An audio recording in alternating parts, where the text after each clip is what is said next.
Have you ever noticed that when you try to be the best employee you can be and mess up every time, you start to wonder what's the point of doing the job even though you had prior experience? Well, that's what Lori found out in the episode I'm going to talk about today. So join me as I, SteamTeamRedubUK, CC Trainor-Ling, bring you another retro review from past seasons of The Loud House. Cue the intro.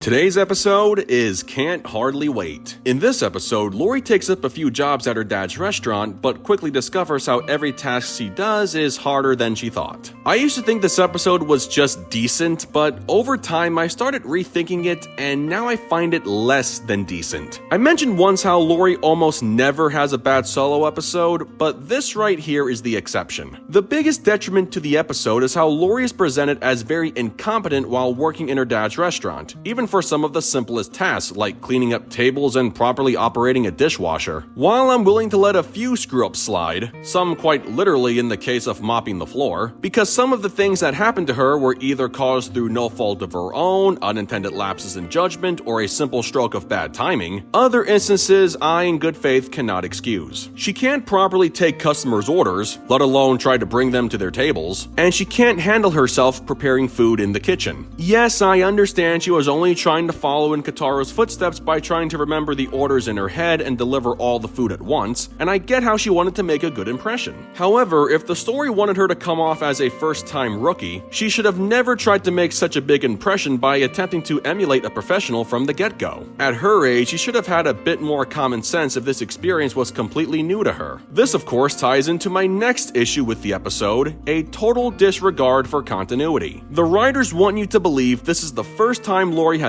ever worked in a restaurant and lacks the experience needed for the job. However, she once worked at Gus's Games and Grub in The Waiting Game, worked as a waitress towards the end of Job Insecurity, and also prepared some food in the season 3 finale Cooked, all of which she did with no screw-ups. This episode would have made more sense had those 3 episodes never happened, and I would have been more sympathetic to Lori's multiple failures if that were the case. However, those past episodes clearly prove Lori is very capable of working in a restaurant, so this episode had no excuse for her to not break out the notepad like she did at the Aloha Comrade. Nonetheless, her failures nearly cause her to quit, but her father stops her after she mentions some fairly positive things she didn't mess up doing. Online promotions, fixing the employee work schedule, and calling to order more steaks. Something she's seen doing earlier when she was on the phone. This prompted her dad to keep her around as a manager, and I for one thought this was a greatly undeserved promotion. It's not so much for the fact it was an example of a parent giving their kid an important job in their family business, but it was a big example of failing upward. Lori couldn't make it as a waitress, valet, or even stocking shelves without something bad happening, but suddenly she could be trusted to have a managerial role. I get how Lori can be a natural-born leader and loves taking charge and being organized, but her not being able to get a firm grip on serving food and then being handed a position of authority in just one day felt very unnatural. Plus, according to one guy I know who works in a diner, sometimes the manager has to step in to help serve tables if they're understaffed. What would Lori do in that situation if she was the manager on duty? As you can see, the way Lori was handled in this episode was not all that good, let alone believable. Still, there were a few good things to come out of this episode. I enjoyed the father-daughter moments she and Lynn Sr. had, both in the past and in the present. The dad wanted to spend as much time with his daughter as possible before she went off the fairway, and Lori taking the initiative to work at the restaurant to save money for college was a very mature and responsible thing to do. Some of the dad's acting may have been a little melodramatic, but it just goes to show how much he really loves his daughter. The only other highlight I can mention is Lisa constructing a robotic backpack to help Lori do a better job, which as you would expect causes mayhem for both her and the customers. Yeah, it was stupid for the most part, but the kicker that made it all worth it was the dramatic way it looked as though the robot killed Lisa. Considering Lisa served as a minor character and yet contributed to the most entertaining part of the episode, episode compared to everything else focusing on Lori, that's quite an indictment. Overall, this was one of the worst episodes, if not the worst, with Lori as the central character. From being presented as incapable of working at Lynn's table despite past evidence proving otherwise to getting a promotion after multiple failures, this just wasn't a good look for her character who was going to be heading off to college. Besides Lisa's contribution and the dad having some sentimental moments with his daughter, nothing else of great interest stands out. I mean, there was a running gag with Scoots being super annoying and then finally making friends with some bikers, but that was just whatever. The story could have been better had the writers known how to write an episode about working in a restaurant, but given what we got, I would say they've never worked in one. But anyway, if you love Lori, you'll enjoy this one. As for me, I do love Lori, just not this episode. With that said, I give Can't Hardly Wait a 5.5 out of 10. Well folks, that concludes my review of Can't Hardly Wait. So I gotta ask, what did you guys think of this episode? Sound off in the comments below, and be sure to click that subscribe button for more Loud House related content. That's going to do it for me. I'll catch you guys for the next video, but until then, this is SteamTeamRedubUK, CC Trainor-Ling, signing off. Peace out, home slices.